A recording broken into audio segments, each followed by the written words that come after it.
Welcome to the Bag Maker's Workroom. Today is Thursday, October 2nd, 2025. I am Chris with Simply Classic.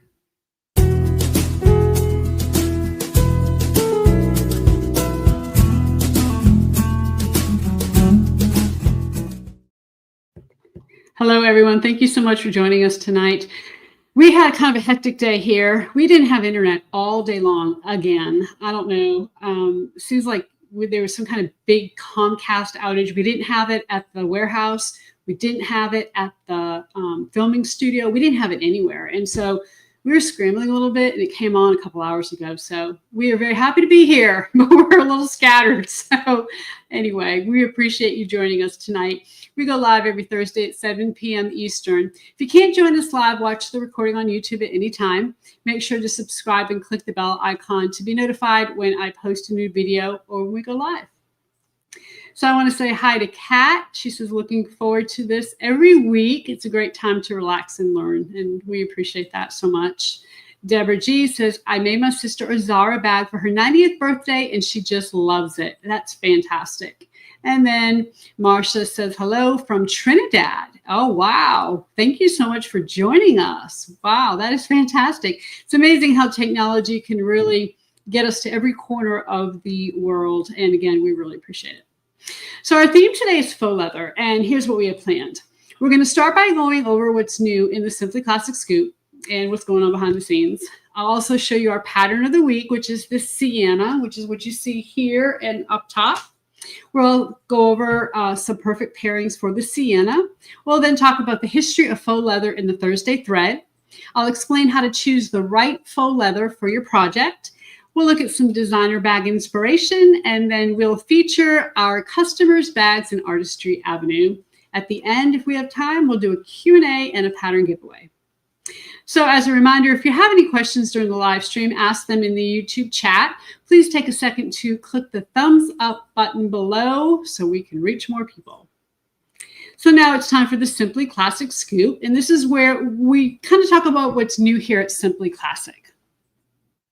So we want to remind you that we will be in Houston next week at the Houston Quilt Festival.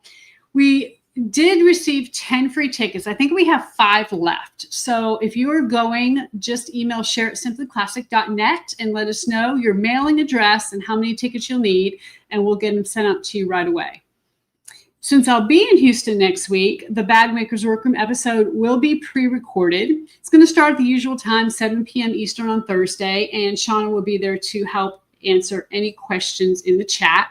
And just a reminder that our booth number is 1604. So if you're there, please be sure to come by, visit, say hello, introduce yourself. I love putting names and faces together. So for anyone that's interested in learning how to work with leather, we have one more session of our Bandit class coming up from November 7th through the 17th. This class is completely online, and you'll get a kit in the mail with materials you need to make the Bandit bag. We use chrome tanned leather that does not need to be skived, so you don't need a bunch of specialty tools. If you've made a faux leather bag and you're interested in trying leather, this is really a great place to start. You'll learn how to use different types of leather glues and stiffeners because stabilizing a leather bag is different than faux leather. You'll also learn how to base coat and edge paint and so much more. So registration is open, and we have, I think, 3 seats left. We're out of the golden brown, I know. I think we might have maybe 1 blue and 2 pink, or just the opposite, can't remember. But if you want to get in, go ahead and get in before it sells out. The other thing I want to let you know about is we have 2 of our bag making mystery boxes left. So the subscription period for the fall ended on the 30th, which was Tuesday, and we have 2 boxes left over. So they are for sale on the website. They're $95 a piece. And so if you're interested, go ahead and get one. Maybe you just want to try it. You know, maybe you've been thinking about subscribing, that you're not really sure if you want to or not. You want to see what one's like. It'd be a great time to go ahead and get it without making that big commitment. And then you can check it out and see if it's something you're interested in. And in case you missed it, I posted a tutorial and a free cutting chart for this bag right here. This is the Symbal tote from Prada. Well, this one isn't. This is the one I made, and it is similar to that bag. So the Prada Symbal tote is a bag that features their signature triangle jacquard fabric. And we carry an almost identical faux leather, which is this brown and black. We actually have it in 4 different colors. And, you know, when I saw the tote, I just knew I had to replicate it. So the lining on the inside of this bag is really interesting. We're going to go to the overhead real quick, and I'm going to show you what the inside of this bag looks like. Okay. Let me do it this way. There you go. You can see how nice and tight that is. It's not a drop-in lining. It is actually,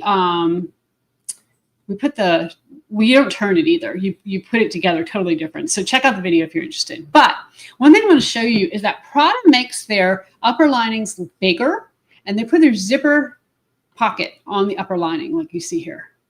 And then they also, on the slip pocket, they put it just over the upper lining. So we did that as well. So the size of this bag, the finished size, it's 15 inches wide, 12 inches tall, and 4 inches deep.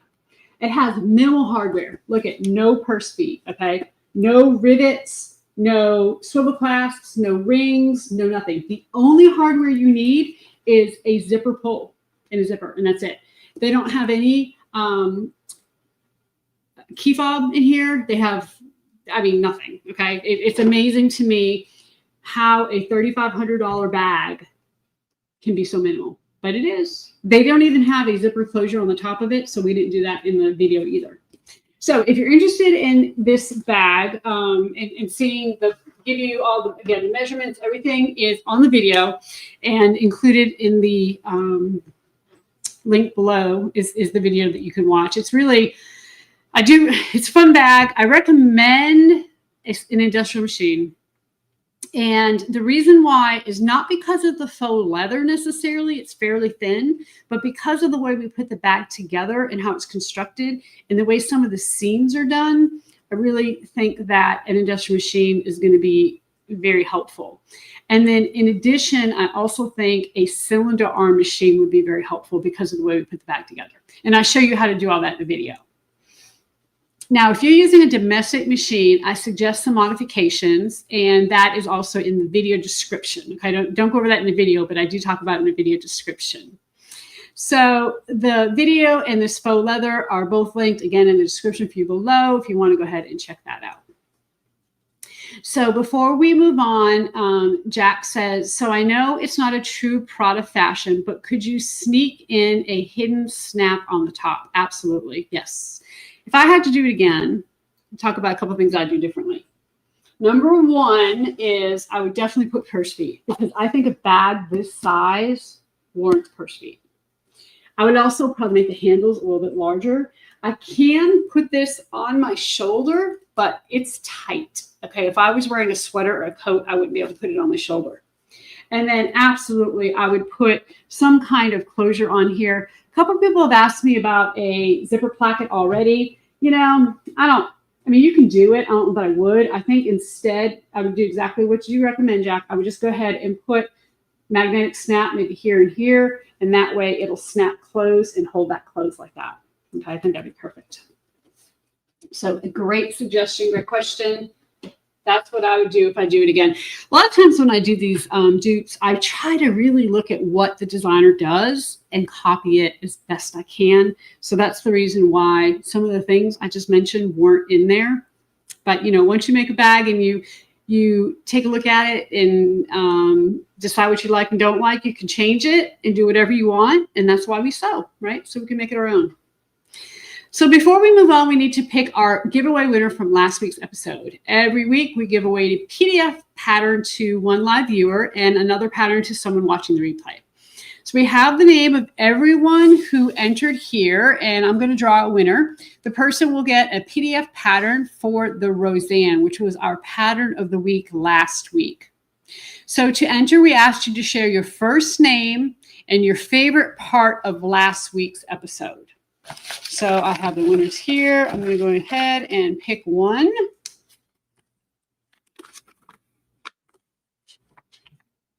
Okay, and this is Lori. Okay. And Lori says, my favorite part about today's episode is the inspiration. Since watching this episode, I've completely reorganized my workroom, bought the Roseanne pattern. So if I happen to win, please pay it forward to another. Oh my gosh. Okay. Well, Lori, thank you for buying the pattern. We're going to go ahead and pick another winner. Fantastic. Thank you so much. All right. So Cindy Raven. Okay, let me go up. It's kind of out of, there we go. Cindy Raven. I actually met Cindy in Sacramento. She said, I love my pegboards. My problem is I need more walls. Yes, I fully understand that. Don't we all? So congratulations, Cindy. And I want to also thank Lori for paying that forward. We appreciate it very much. I want to congratulate you. Cindy, please make sure that you email us at shareitsimplyclassic.net within the next 30 days and let us know you won, and we'll go ahead and get you your Roseanne. We have 2 more patterns to give away at the end of the show, so stay tuned for that. So now it's time to talk about our new pattern of the week, which is the Cianna. This is on sale. The PDF version is on sale for $12.49 this week. So I have 2 Ciannas here. Okay, we've got a large Cianna and we've got a medium-sized Cianna. I also have another medium-sized Cianna here. Okay, and one of the reasons why people like this Cianna so much is because it's very customizable. There's 3 different sizes to choose from, all in the same pattern. You don't need to buy them separately. So as I mentioned, this is the medium. You see the large there, and there's also a smaller one. So all 3 sizes are the same width and the same depth. It's just the heights that are different. So the large, which is this one here, I'm just going to hold it up to this medium so you can kind of see the difference. Okay, the large is 10.5 inches. The medium is 9. And then the small is 7. Okay, so the small is, of course, just about a couple inches. So the small is really tiny. It's really cute. So the Cianna has 3 flap options. The first one includes a thumb pull on the actual lock. You can see that there on the left. It's the mustard colored one. You can edge coat that, or you can keep it raw, whatever you prefer. And then option 2 and 3 have edges that you can turn under for a sleeker vibe. So just pick the one that you like the best, add a turn lock or your hardware of your choice, and you'll have a gorgeous Cianna. So we're going to go to the overhead, and we are going to take a closer look at the Cianna. Now, this is actually our gray large-scale crock.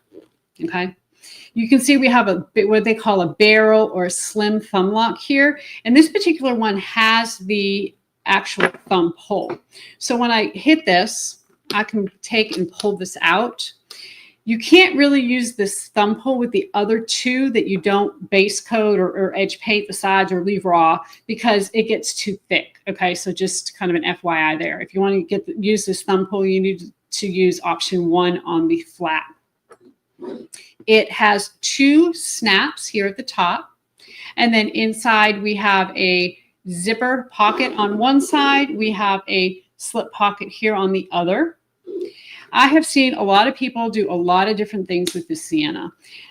The actual connectors, the strap connectors, are on the outside. A lot of people like to make hidden strap connectors here, which I think is great. It's really an awesome option. It is a crossbody bag, so you have a crossbody strap. And then I've even seen some people actually like push these sides out and have their Cianna more shaped like this. It's made to go in, and basically you just train it. Once it gets in there, you push these in, it's going to want to automatically go in. Okay, this is definitely one of our more popular patterns. And again, it is on sale. The PDF version is on sale for $12.49 this week. That discount will end next Wednesday, October 8th. So at the end of today's show, we're going to give away a PDF pattern to 1 live viewer and 1 replay viewer. So stick around for that. So now it's time for our perfect pairings. And this is where we match some of our leather and faux leather with lining, thread, and hardware. If you're ever unsure about what goes together, feel free to reach out to us via email. We're always happy to help. We know it can be very difficult to shop online, and we are definitely here to help you with that. So the faux leather pairing, we're going to go ahead and model it after our faux leather Cianna that we have up here on the shelf. This is our burgundy brown croc. We recommend the rosewood by Tilda. We recommend ripe raisin for thread. That comes in text 70 and text 45. And then for the hardware, we recommend this bronze. Okay. We think that would be a great combination for a Cianna, or of course any other pattern that you would like to make. Now for leather, we are going to model it after the leather that we have hanging up on the top shelf. And that is going to be our, let me get this out of the way, our light brown embossed ostrich. Okay. It's really a beautiful color. This is a lambskin that's been embossed with the ostrich, and it's very thin. It's only about 0.5 millimeters thin. No need to skive at all. Works amazingly well with a machine, you know, even domestic machines. We have our Tiny Dots khaki lining, bronze hardware. And then for this, we actually recommend the dark brown thread. Okay. Chocolate's a little bit too light. The dark brown looks a lot better.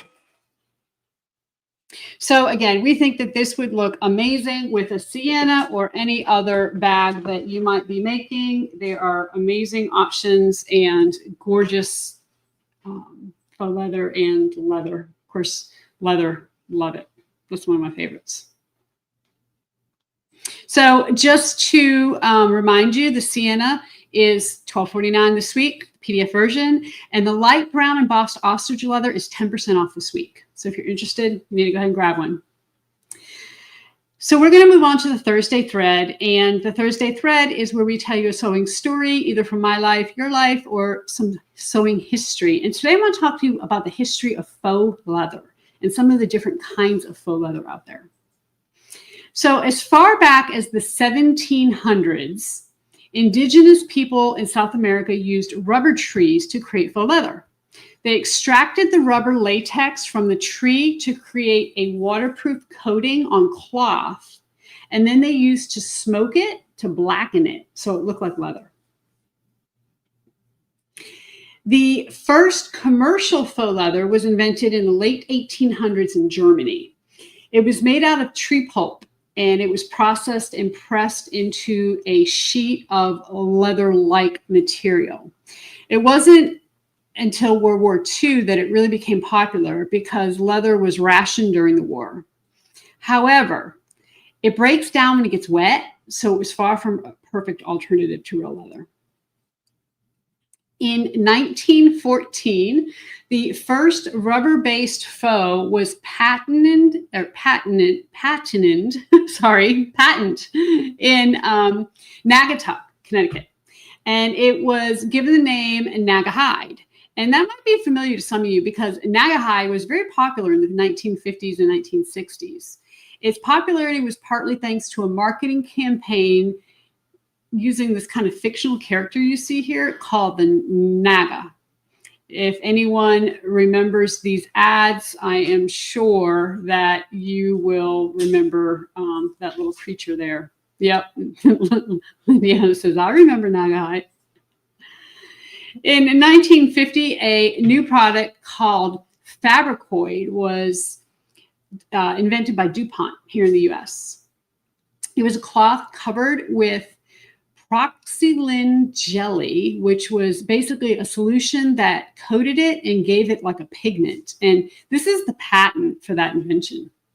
It's very interesting.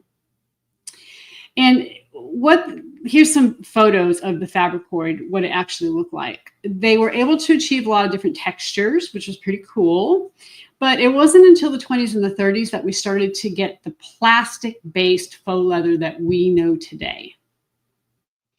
So the very first vinyl fabric was created in 1926. Vinyl is made with polyvinyl chloride, also known as PVC. And this is obviously a type of plastic. So when we say vinyl, that is the exact same thing as PVC leather.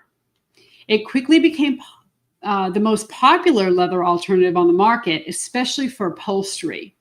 It became more popular material for handbags in the 40s and here is an actual vinyl pouch from the 1940s. And you can see it has like a very kind of shiny patent finish.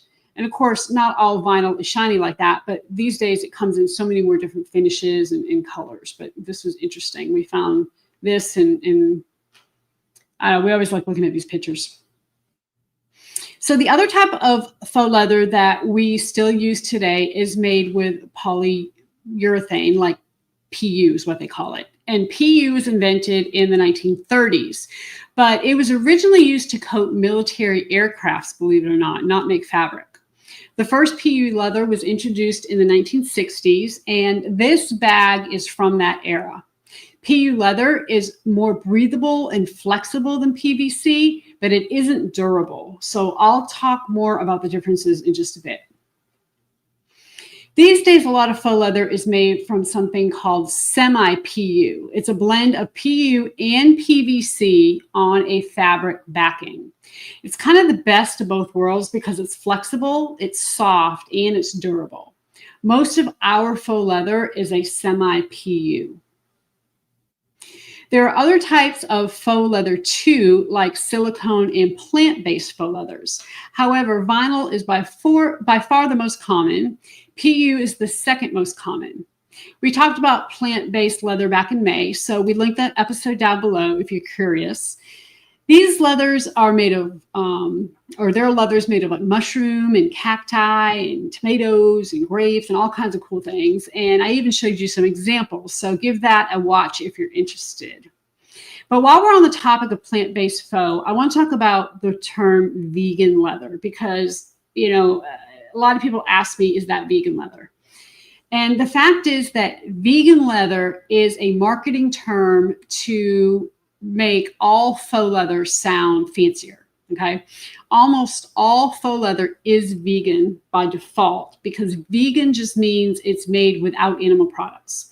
So the only reason faux leather would not be vegan is if it uses dye, like in the color, and a dye that's made with animal products, okay? Most dye, you know, is not, but if the dye happens to be, then you couldn't theoretically call it vegan. It's very rare. Okay, it's more common in cosmetics that they use animal products in that color.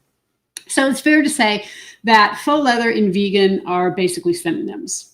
Plant-based leathers, otherwise known as like bio leather, is a specific kind of vegan leather, and it's made of plants. But even plant-based leather is still made with plastic. It's just a smaller amount of plastic. So let's talk about how faux leather is actually made. And I am obviously not a chemical engineer, so I'm going to break it down in layman's terms. In reality, there's a lot of little steps within each step, but we're going to keep it real simple. So the first thing they do is they mix all the materials together to create this thick liquid. And we wanted to really try to include some kind of cool photos, but it's not really a photogenic process. It kind of looks like mixing a cake batter. And during this step, they add dye to achieve the color that they want. And they may also add chemicals that make it flame and sun resistant. A lot of times they even add scents to make it smell more like real leather. Step 2 is the extrusion. And this is where they pour the mixture evenly in a sheet and they let it dry.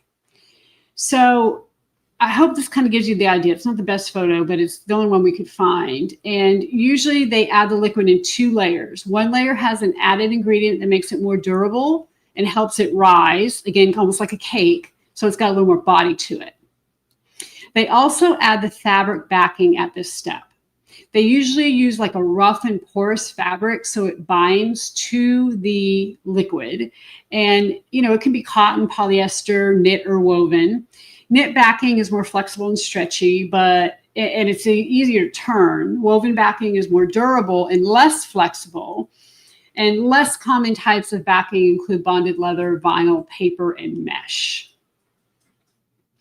So stamp 3 is where they emboss and print it if they choose to do that. So textures are then stamped into the surface and extra colorings are added. Usually that's done using a machine similar to this one here. So for example, it's a, if it's a vinyl with a print on it, like our geometric triangles that I just showed you and that Prada dupe, then that's added at this step. That's also when they add embossed textures. Again, kind of like triangle. It's got kind of a pebbly texture, and that's when they add it here. So, sometimes we even add, like if it's a croc, a faux ostrich, it's added in this step. If there's an overlay of any kind, like an iridescent or metallic finish, it's added in this step. And then the whole thing is finished with a surface protectant. So finally, the faux leather arrives at our warehouse. You can see us here working on a bolt, and we cut it to size, we quality check it, we roll it, and we package it. So you see the team here kind of working on that. We've come a long way. When cutting this, we used to cut it 1 18-inch piece at a time, and we've developed a way to actually cut several layers at a time with just kind of a cool table setup that we came up with. But anyway, you see us here kind of rolling it out, and it is, it's kind of fun to go through and cut this stuff. Of course, we quality check it. And, sometimes we unroll these things and we might miss something. And if we do, let us know. We certainly will make it right. But we really do try to put it through a very stringent process to make sure that what you're receiving is really great.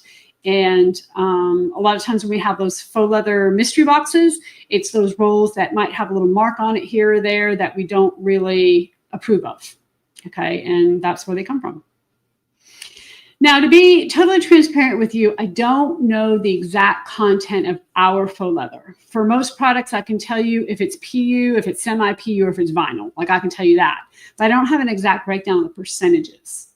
So it's a question we've been getting more of lately. So we're going to look into it when we place our next order. I think that it would be great information to have. And before we move on, I do want to go over some examples in the overhead and show you kind of the differences.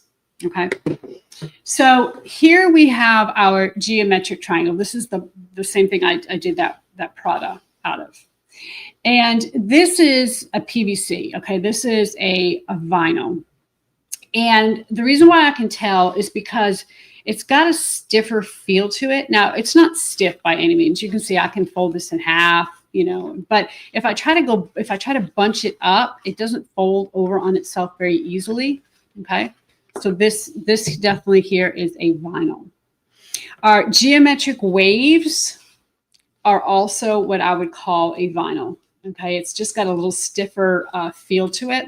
Now, I know we call all this faux leather vinyl. It's all kind of synonymous. It's kind of the same. We all refer to it pretty much interchangeably. When I say vinyl, I mean PVC. So like this would be PVC. This would be PVC. Our textured is a semi-PU. So what this is kind of a PVC and PU combination. Okay. And the reason why is because the feel of it's softer. Okay. It's not stiff like these. It's got a softer hand to it. Okay. I would also say that our solids are the semi-PU because it's got a softer feel. And see, I can actually bunch this up. I can't do that with these. If I try to take this and bunch it up like that, you can see there's like these points. It's hard to get. It's hard to get it to do like this solid or this texture. The texture is really, really thin and really easy and very, very soft. Believe it or not, some of our ostrich is a semi-PU. Even though it's a little bit stiffer, it has to do with the thickness. So the ostrich is some of the thickest that we have. Ostrich and our croc stitch is very thick. And you measure this just like you measure leather. Okay, you can just go ahead and use your measuring guide here. And you can see, and actually I just moved this, so it's not right. This comes in, pretty thick. I mean, it's probably about 1.1 millimeter, where our textured is some of the thinnest we have. It's coming in, closer to about 0.9 millimeters. So thickness obviously does have a little bit to do with it. This is another example of This is our black and silver croc. It's stiffer. This is actually a PVC. Okay. And it's more like the triangles. It's more like the wave that we have. It's definitely stiffer. But you can see how here color was added. So the initial color was the black, and then they kind of added this iridescent in that step 3, I think it was. Okay. Now, the other thing I want to talk to you about is backing on these things.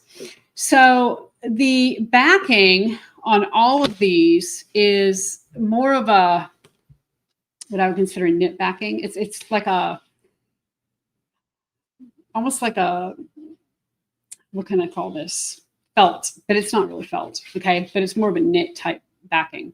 I do have one here that is a woven backing, and I think you can probably see that difference. You can see the weft and the warp going through in the back here, where on these others, it's more of a solid surface. And even on the softer kind of mixed ones, you can see it's more of a, it gives it body, and it has that roughness that the top layer can adhere to. And that's the reason why they do what they do.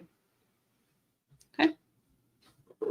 So hopefully that kind of gives you a little bit more information about faux leather, vinyl, you know, what's the right terminology. Basically, it's all vegan, it's all vinyl, it's all faux leather, it's all synonymous. So, you know, we'll kind of use it interchangeably. We try to, you know, to me, a faux leather is something softer. It's kind of more the PU PVC mix, where the vinyl is more the PVC. That's more just my opinion. So Kathy says, customers at my markets are more willing to pay for vegan or faux leather, but not so much if we call it vinyl or PU. Exactly. And see, it all comes down to marketing. It all comes down to those fancy words. It's really all the same stuff, but we call our stuff faux leather because, you know, we like to call it faux leather. We think it sounds better, but in the end, again, it's all man-made. Man-made is man-made. No matter what you call it, it's still man-made. It's still plastic. So now it's time to sharpen our skills, where we talk about tips to make you become a better bag maker. And today I want to talk to you about how to choose the right faux leather for your project. So let me just, I remember back when I used to, you know, kind of dabble in clothing. I used to just make clothing for myself. And my hardest thing was always to find, like, match the pattern with the right fabric. So, you know, there's a lot of rules there, but rules are made to be broken. And some fabrics are easier to work with than others, but it kind of translates into bags as well. But it seems a little easier for me to understand in the bag making world. So let's start from the beginning and let's consider quality. And this is something that we can't overstate it. I mean, quality matters. There's a misconception that all faux leather is the same, but it's not. And I can tell you this for a fact because we get samples in from other factories. You know, we have our main factory we order from. Every once in a while, another factory will contact me and I'll say, yeah, send me samples. And we get them and oh my gosh, there's no way. I mean, we're not doing this. I mean, it's just awful. So they're not all created equal. And, you know, these faux leathers are made in China. Okay. There's no way to get around that. I've not met a U.S. Manufacturer yet. I wish I could, but there's none. So, you know, that's where they're made. And they're mostly made in the same region, but all factories are different and the techniques are different and they vary quite a bit. So I've seen so many people buy cheap faux leather from Amazon or Temu, and their bag fades or with flakes. Have you ever seen, especially a lot of times with furniture, like old furniture, you see it flaking, and sometimes that happens within a few weeks, or maybe even they have trouble stitching it. So let's talk about a few things that can happen with low quality faux leather. So first, if the backing isn't stable, your faux leather can't can stretch, if it's not stable. Okay, the backing is kind of thin or warped, it's going to stretch, and we don't want that to happen. Now, that's not to say all faux leather doesn't have a little bit of stretch. Okay, I mean, just a teeny tiny bit. Bias is always stretchy, but again, it's not a lot here. Okay, so to say that faux leather doesn't stretch at all is a misnomer, but you don't want something that really stretches. It's just going to have a normal amount of stretch, meaning just, a couple of centimeters. So poor quality is also more susceptible to tearing, especially if you use a shorter stitch length. And let me just say that if you use a really small stitch length, all faux leather and leather can tear because you're perforating the fabric with your needle. It's not like stitching with fabric where the needle goes between the warp and the weft, and you can use a ballpoint needle. You're actually tearing, you're cutting into the faux. So again, stitch length is very, very important, but low quality faux leather is going to tear quicker than higher quality. So with some faux leather, you'll even see an uneven thickness in it. And, just when you have it, down on your table, you look at it, you can almost see that the thickness is it's just not even. Sometimes it has like little peaks and valleys. So that is obviously not a good thing to have on your faux leather either. That's a sign of poor quality. Odor can be an issue. And obviously most faux leather is plastic based. So there's probably going to be some odor or chemical smell to all of it, but it shouldn't be horribly bad. It shouldn't stink up your whole workroom. So finally, one of the most frustrating concerns I've seen is stickiness. And it's almost like the faux leather has a gummy texture to it. So it kind of drags and causes issues when you're stitching. Now, let me preface that with saying, if you're using a regular foot and you're having a hard time stitching, first, switch to a Teflon foot or switch to a walking foot. If you're still having problems with it being super, super sticky, you might want to look at getting a different kind of faux leather. So Lindiana says, I've had some of that. It smelled like fish. Yeah. And I have to say, sometimes when we get like a load in, like we'll get these juicy bolts and pallets, and we get a lot at a time, and you open it, you're like, whoa, but it dissipates. Okay. It's not something that sticks around for a long, long time. And it's just because it's a man-made product. But yeah, when it's bad, it can be kind of bad. So how do you know if faux leather is good quality? Now that we talked about the bad quality, and it's tough because you're not always easy, on a picture, you can't tell, right? When you're shopping online, you can't look at a picture and say, oh, that's good quality, or oh, that's bad quality. You don't know. And so, whenever we buy it, we always kind of test samples. We always try to make sure that we're happy with the quality. Sometimes we work with a manufacturer to say, we don't really like this, or we don't love this, we need to do something different. On the rare occasion a roll is damaged or misprinted, we scrap the whole bolt. Okay, we'll just say, nope, we're not doing this at all. And yeah, it costs us money, but I'd rather it cost me money than for you to get a faux leather that is misprinted or damaged. And again, as we quality check, again, we're not perfect. I'm not trying to say we are. Sometimes there are some issues. And if so, please reach out to us. We'll make it right. But, we really do try to make sure that everything looks good and things aren't misprinted. If they are, we sell it at a discount, and we're very transparent about it. And hey, this is misprinted, or this didn't turn out well. One of the main reasons why we stopped carrying that sphere faux leather that everybody loves so much is because we kept getting misprints on it. We get a whole bolt, and it was like where the roller rolled over to the new, it was shifting or something, and it just kept getting misprinted. It just looked terrible, and we can't sell it and say it's good stuff. It's just not. I mean, the quality as far as the what it's made out of was fine, but it was the print that wasn't good. So if I can't personally vouch for it and say, hey, this is okay, I use it, I can't sell it. At least can't sell it at full price. And if we are selling it at a discount, we're going to tell you we're selling it at a discount. So with all that having been said, I don't have any secret tips for looking at a photo and knowing if faux leather is good or not. Hopefully the person you're buying from is very transparent and can be honest with you and tell you if something is not right with it. If something's suspiciously cheap, then it's probably not, not a good thing. As they always say, you get what you pay for. But, you can't necessarily tell if it's going to fade or tear or flake just looking at a photo. So again, with all that having been said, I can guarantee that our faux is very high quality. We work hard to make sure that it is. And if you ever have any problems with it, please let us know. So Juanita says, does faux leather have a thickness weight? It does. It does. And I believe on our website, we actually have that in millimeters. So we actually use our leather gauge and we go through and we'll measure when we get new stuff in and tell you the thickness, because obviously some are thicker than others and some machines handle it better than others. And talking about machines, let's talk about one thing there. Jane says, what's the best weight?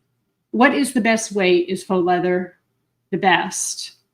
I've seen 0.7 to 1 point something. Yeah, pretty much faux leather is going to do that. If you're going to come between 0.7, 0.8 and like a 1.2 is pretty regular for faux leather.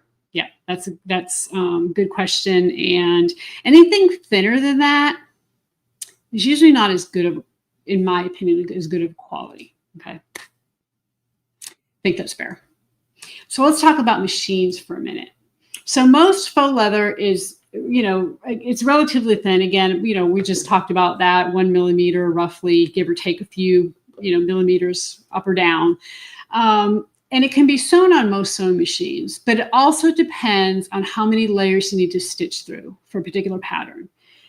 I want to talk a minute about Burnett versus other machines. And I had somebody email me this week and she said, hey, I really want a Burnett, but I don't have a Bernina dealer around me. And I would like to buy one, but I'm not really sure. I can get my hands on a baby lock and it's cheaper and I can get it serviced and I'm not really sure what to do. So what I told her, and I researched this before I answered her, and she actually did her own research. We came up with the same conclusion.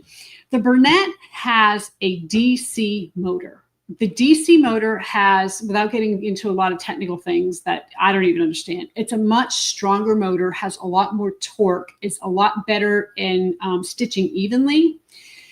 The baby lock, for example, that was just the one she was thinking about, nothing against baby lock, but it has a 120 volt motor, totally different kind of motor.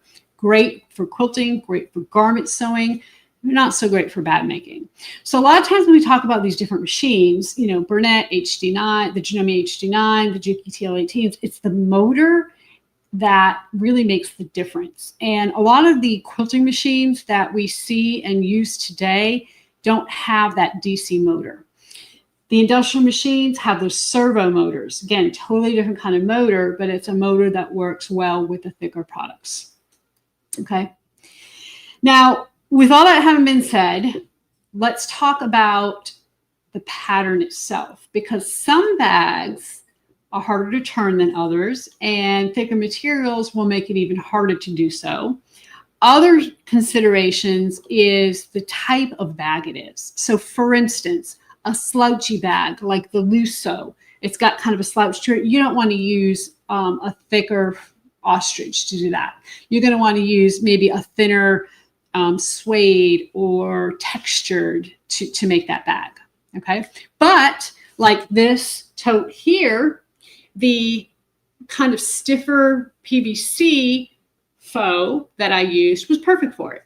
Okay. Because I wanted a stiffer looking bag. So you have to kind of take a look and let me just use another example. I'm sure y'all remember the Zara that was released recently.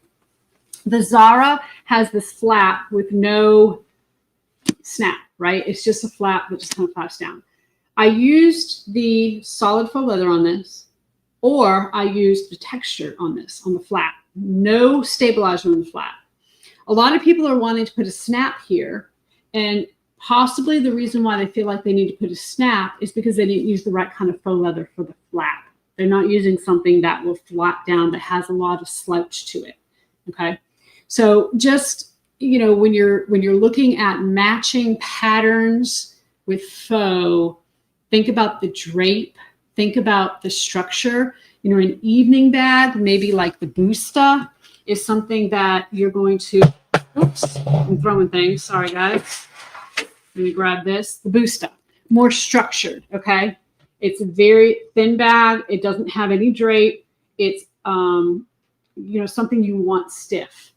The the textured probably wouldn't do great with this. I used an actual PVC type of faux on this because I wanted something stiffer. Okay, so just kind of think about the pattern. Think about what the structure of the bag, and hopefully that will help you kind of think about maybe what faux you should put with it. So Cindy says, what fabric will work best with this Cianna? So a thicker PVC, not really thicker, a stiffer PVC will work really great. So some of the crocodiles will work great. The ostrich would work great. But even the solid will work great as well, because that one's not as finicky with the fabric because of the fact that you can put the stabilizer in it to make it stand up. Okay, it's a pretty straight bag. Some bags you can go either direction, and the Cianna is a good example of that. So that's a really great question, Cindy. Thank you for asking that.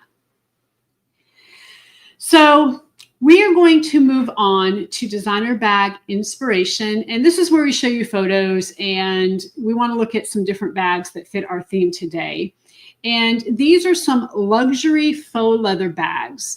Now, we just discussed in our history segment that faux leather has gotten kind of a bad rap over the years, but now we have technology that makes a very high quality faux that won't crack or flake or have any of those fading issues. So we're looking at 5 bags that prove that faux leather can be just as luxurious as the real thing. Some of these bags retail for thousands of dollars, okay? Thousands. And for most of these, we actually carry faux leather that looks very similar, so we'll show you that as well while we're at it. So we're going to start with some faux suede. And this is a rider bag. It's a shoulder bag from Stella McCartney. And it is a faux suede that Stella uses. Now, Stella McCartney does not use any leather at all. It's been an all vegan brand from the very, very beginning. They're very innovative with their materials. And for example, they have grape-based leather that's made from byproducts in the winemaking process. But I think this particular bag is just a regular PU-based faux. It looks similar to our camel faux, like I show you here. And it's probably just a little bit darker, maybe a little more orange. This is a Paname Oxymore bag from Ashkota, Paris, which is another brand that doesn't use any leather. They use faux leather made of mushrooms, apples, bamboo, which is new this year. This bag uses a combo of faux suede and solid faux, which is one of my favorite things to do. I love mixing the solid and the suede. I think it's beautiful. Now, we do have a faux suede in black, and you see it here. The black is a little bit different. The suede is a little different than the other suedes. It's the same card, the same thing. It's just, I guess because it's black, you don't see the little suede pieces as much. So just kind of keep that in mind if you decide to get some of that black faux suede. So the Senreve is a brand that makes both real and faux leather bags. This is their faux crocodile, which is a structured and durable bag, but they also have a thinner faux made with cactus leaves. This green croc looks a lot like our large-scale faux croc in the color dark green. It's almost an exact match, actually. And this one is too. This is a faux croc from an Italian brand called Famoir, and it instantly reminded me of this mustard faux croc that we have. Theirs is a little more brown, but it still looks very similar. This is really an interesting bag. It was pointed out to me right before that it looks like one handle at the top, but if you look at the side, you can see there's actually 2 handles. They're like stitched into the side of the bag there on the left, and they come up together, and it's just the way they have it staged. The handles are together. So this here is the origami tote by, all right, I'm going to try this one, Nanishuka. It's a Hungarian fashion brand that uses faux leather to make most of their bags. This tote got its name because it folds down to completely flat square. And we see this with leather bags sometimes.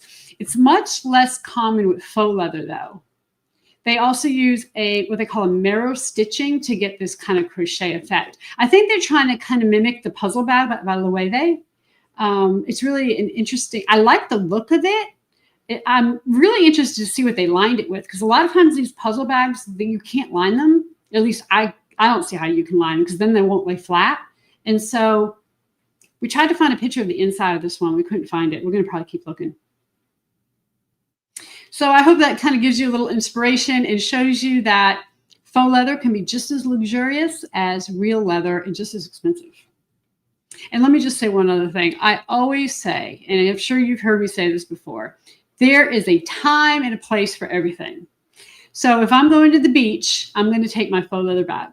If I'm going out to dinner with my husband or going to a business meeting, I'm going to take my leather bag. Okay. So in my world, there's a place for both. So before we move on to our Q&A, let's talk about our giveaway. And we're going to give away 2 PDF patterns for, I'm sorry, I'm supposed to do Artistry Avenue first. I apologize. So Artistry Avenue is where we feature bags made by you, our artists.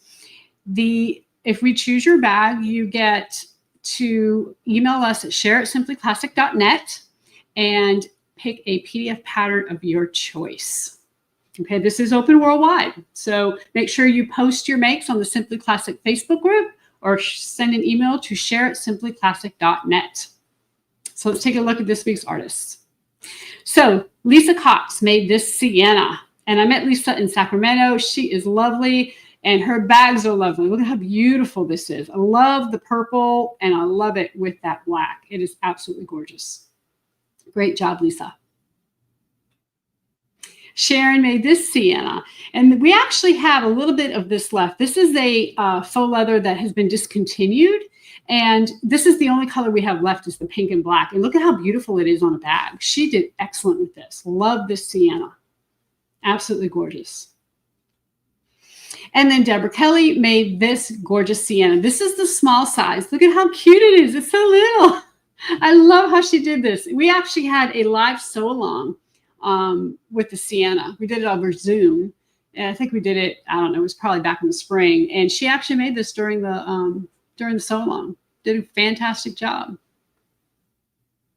Great job. So congratulations to all of our artists. Make sure you email share@simplyclassic.net and let us know what PDF pattern you'd like. You have 30 days.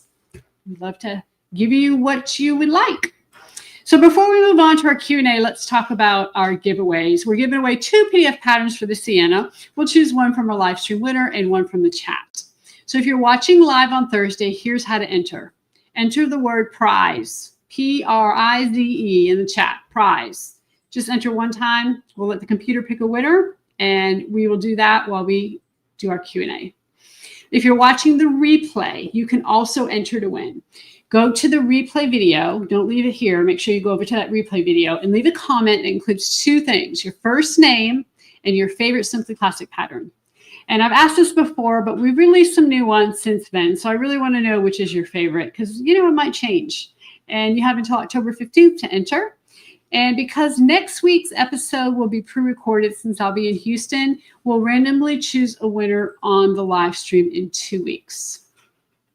So I got a question from Joanne on the Prada dupe video, and she asked, are you changing the length of the stitch for the top stitching? And that's a really great question. A lot of people ask me this because I know a lot of other people that do videos do change their stitch length. Like they have a construction stitch length and then they have a top stitch length. I don't do that. I'll tell you why. The first few times I tried, I forgot to switch it back. Yeah, it was a mess. Half my top stitching was in one length, half my top stitching was in another length. So I leave my top stitching at about 5.5 to 6 and just run with it. And I have not had a problem. So I'd say, you know, don't worry about the frustration or the hassle of doing that. If you happen to have something, you know, that you really want to make sure is stitched well, you can lessen your stitch length a little bit, but be careful because, again, those needles puncture and make holes in that faux, and too many holes is not a good thing because it can rip. So you always want to keep a fairly large stitch length when you're stitching with faux or real leather. So Tammy asks, Chris, what would you suggest to make a slouchy hobo crossbody bag? My granddaughter asked me to make her one for carrying her laptop in college. So I would suggest a PU PVC combo. So in our case, that would be our solids, it would be our textures, and it would be our suedes are pretty good as well. Some of the ostrich, crocodiles, they're a little stiffer, and so that's not going to be as good for a slouchy bag. I would stick with something else. Or you can do leather too. Although a lot of our leather is very thin, it's very soft. You can, if you don't stiffen it in certain places, it will slouch. So any of those options would be really great. So Cindy Raven asked, how does the HD9 compare to, and I'm assuming you mean the BO8. So quick little fun fact, Janome makes the Burnett. So they're exactly the same. To be honest with you, I didn't know that until after I got the Burnett. But, you know, I had tried the HD9 and I had tried the Burnett, and I actually kind of liked the Burnett a little better. So I went the Burnett. But then I learned afterwards that Janome makes the Burnett, not Bernina. Isn't that a misconception? I thought Bernina made it. They do not. Janome makes the HD9. Janome makes the Burnett. The Burnett is a newer model than the HD9, so they probably, and it's the Burnett 08, is a newer model, so they probably tweaked a few things, and maybe that's why I saw a little bit of difference when I tested the two. All right, let's look and see who our winner is. So Marlene, so congratulations, Marlene. So please email share@simplyclassic.net. And if you can do that within the next 24 hours, that would be helpful. And we will go ahead and send you a copy of your Cianna PDF. Just let us know you won. So thank you for joining me in the Bag Maker's Workroom. Make sure you join us next Thursday, October 9th at 7 p.m. As a reminder, it will be pre-recorded, and our topic will be bags with curves. Now, if you have to be in Houston next week, hopefully I see you there. Don't forget to submit your Simply Classic makes by posting in the Facebook group or sharing or emailing them to share@simplyclassic.net. And please remember to click the thumbs up button on your way out. It helps tremendously. So thank you so much, everybody. And until next week, happy sewing.